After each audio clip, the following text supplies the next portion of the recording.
Have you ever been faced with the daunting realization that you were wrong about the world? Wrong about the way things are, wrong about why they're that way?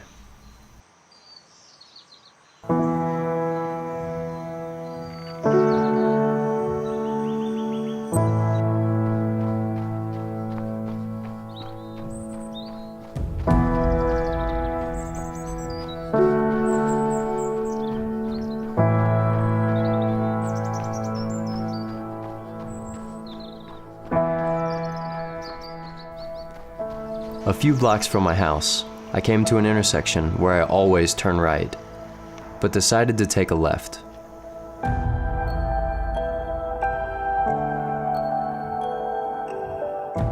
I was surprised at how different this neighborhood looked, and it was less than a mile from my house. I noticed little details that raised questions in my mind, like, why is this man just sitting there at 7:30 in the morning drinking? Is he one of those people you hear about who'd rather live off of food stamps than work at a job?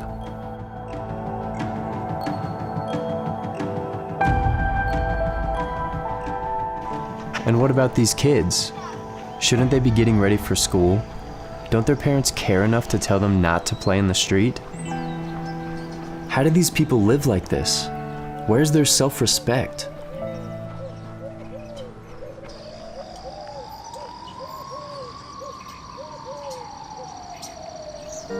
And what about this kid? Where are his parents? What chance does he have growing up in a place like this? Most of the people I'd seen in this neighborhood started out just like him, and this thought began to chip away at my assumptions. Maybe I was wrong.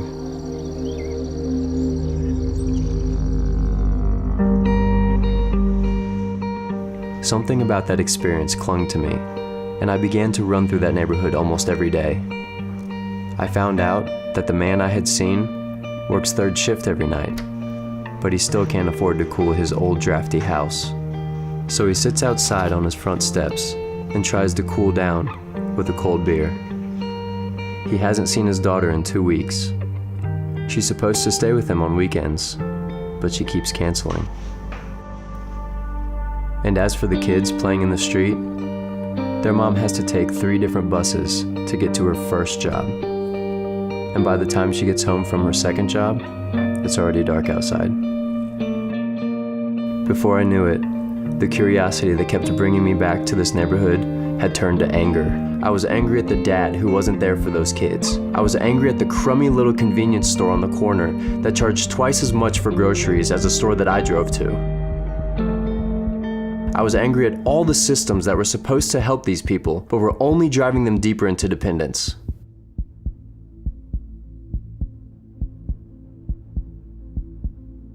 But most of all, I was angry at myself.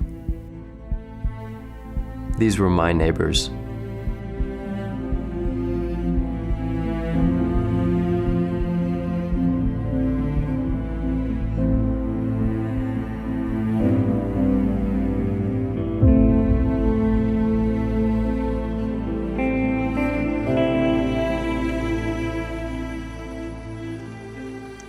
Stopping to talk with people, I've learned a lot.